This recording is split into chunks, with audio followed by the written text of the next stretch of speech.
What's up, guys? So the other day in a group text that I'm in with a whole bunch of flying buddies, the conversation got brought up about toolkits, what we carry in our airplanes that basically stay with us at all times and what everyone has in their toolkits. And I realized I've never had that conversation with you guys, never shown you my toolkit that I custom built, so I figured that is a good topic for today's video. We are gonna tear into my toolkit, but first, I haven't flown in like 3 weeks. Let's go flying.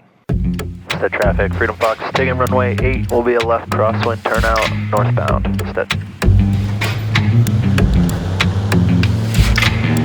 No stopping, no breaking, yeah, I'm always on the go, on the go. Amazing, trailblazing, I won't let you tell me no. See, I was born in the city where the sun don't come round. See, I stay ready when it's heavy and the heartbeats go down. Accelerate, accelerate, accelerate, accelerate. Oh, never gonna lose again. Accelerate, accelerate. Never gonna lose again. All right, now some of you guys may have noticed that I run these little scuba weights on my tail. I've made them so that they're modular. I take them off when I have baggage, so that way I can still have 150-pound baggage allowance. And then I just take these off, throw them under the front seat. But since the last trip, I only had half of these on. I'm still well within CG range. I just don't like it when it's feeling more nose heavy than tail heavy. So this puts me a little farther back on my CG range. Helps me get that tail down a little better on landing. Risk taker, chain breaker. I can't let you tell me no. Oh, tell me no.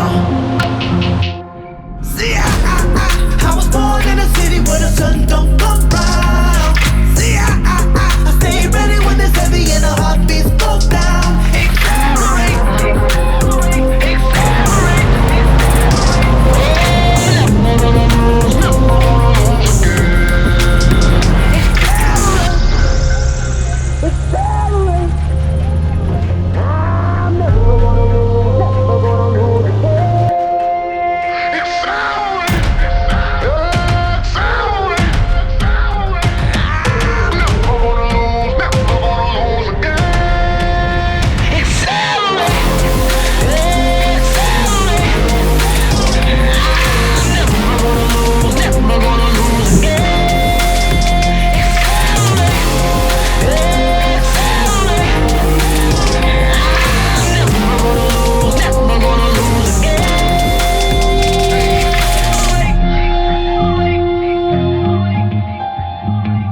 Let's check out this sandy riverbed, see if there's anything going on over there.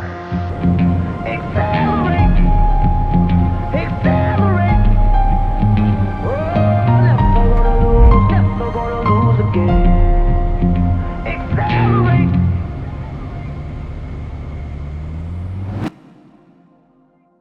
All right, I feel so much better. Got a little air therapy.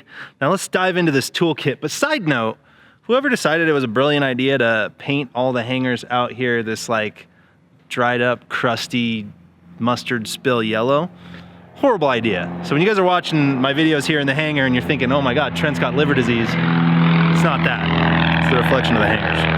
All right, guys, now let's get into this. Let's talk about my toolkit I built out for the airplane. And full disclosure, I'm not gonna say it's a perfect setup.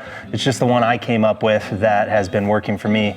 And I did custom build it for my plane. So I basically went through and said, what are the size tools I think I would need given most parts that are on the plane. It's not gonna be a universal works for everyone. It's kind of one of those things for every one of my vehicles, whether it's a side-by-side truck or the plane, I build out my own separate toolkit. Now, to me, the biggest two factors, since it's going in an airplane, are being compact and light. And those are two things that I battled with to get this thing figured out, but I ended up going with this roll-up tool bag. It's called Velo Machi. Got it on Amazon, I'll put a link below.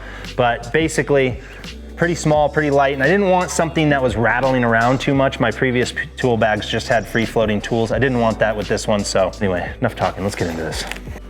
Okay, I'll just loosen these two straps up a little bit. So, and there we go. Pretty simple, pretty straightforward. Now again, the Kitfox is unique because the airframe uses standard or imperial sized bolts and nuts and all that, whereas the Rotax is using metric. So I had to have a hodgepodge kind of each. So I'll just start here from your left to right. First off, I got a set of basically vice grips. These things can be super useful for a lot of different things. This is the smaller, lighter weight one. Looks like it's Milwaukee brand.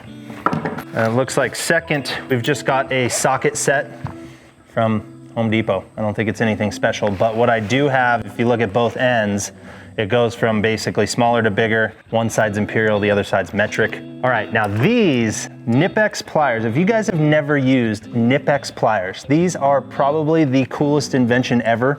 Basically, they're like a channel lock, but the way that they open and close is perfectly parallel to the others. So you're able to open it up to a size that's close and then clamp down, and because it's got such a mechanical advantage, just a little bit of squeeze on here clamps on the bolt or the nut very tightly, and it works super well. And just with your little release, you're able to actually clamp, turn, and just release, and it almost works like a ratchet.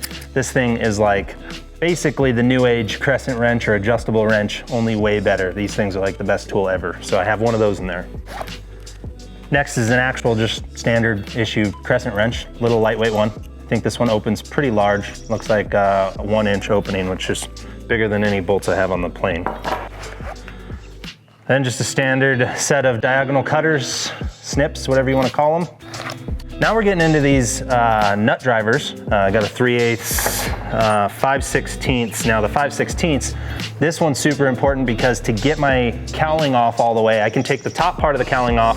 The lower part, the air filter is built into the NACTA duct of the lower part of the cowling. So to get the scat tubing that's going between the air filter and the turbo off, you have to reach in there. It's a really weird angle that you got to get into, so I need to have an actual one of these nut drivers in a 5/16 to get that off. Also an extension. Got a couple open end wrenches. Now these are just specific to the Kitfox airframe. Most of the bolts that I'd be working on are going to be 3/8 or 7/16. And again, since I have all my other options pretty much covered across the board, standard Phillips and flathead screwdriver. And besides that, all I've got is basically a full set of Imperial Allen wrenches. I've got a few other socket mount Allens that look like they are metric, that I forget what these go to, but there's something on the plane that I have to use this size Allen key on. And then of course a whole bunch of zip ties. These are just the higher strength ones, and I need to replace those with grip lock ties because they're much better. And while I'm talking about this, I gotta be clear, I'm not trying to do really large repairs out in the field. I mean, this would do some of it, but if we're flying in parts, we're probably gonna be flying in more tools. This is more for little things if you gotta tweak or change things out in the field.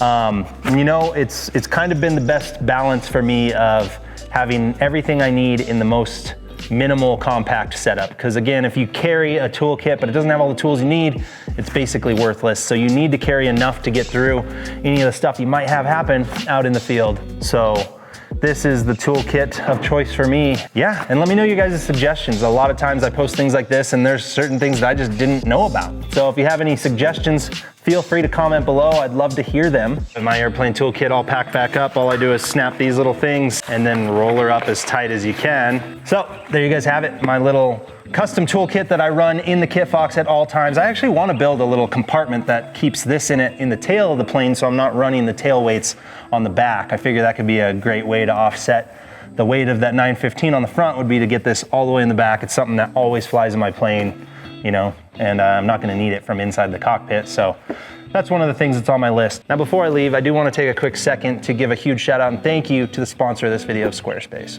Now, I know you guys have heard me say this before, but I'll say it again. Squarespace is truly the ultimate online platform to build a website and run your business. You start with one of their award-winning templates, and then you craft it into your own perfectly designed website to suit your needs, and they have features for virtually every industry. And aside from just building websites, Squarespace also sells domains. So if you're kind of on the fence, not sure if you're ready to jump into into designing a website, or you're not quite there yet, you could at least go and get your domain locked down so no one else takes that. And honestly guys, it's 2020. You should have a website if you don't, so head over to squarespace.com for a free trial. And when you're ready to purchase, go to squarespace.com/Trent Palmer. It's gonna get you 10% off a website or domain. And thanks again, Squarespace, for sponsoring this video. I'm gonna go ahead and wrap this one up here. So you guys know the drill. Like this video if you do, subscribe if you haven't, come be my wingman. See you on the next one, peace.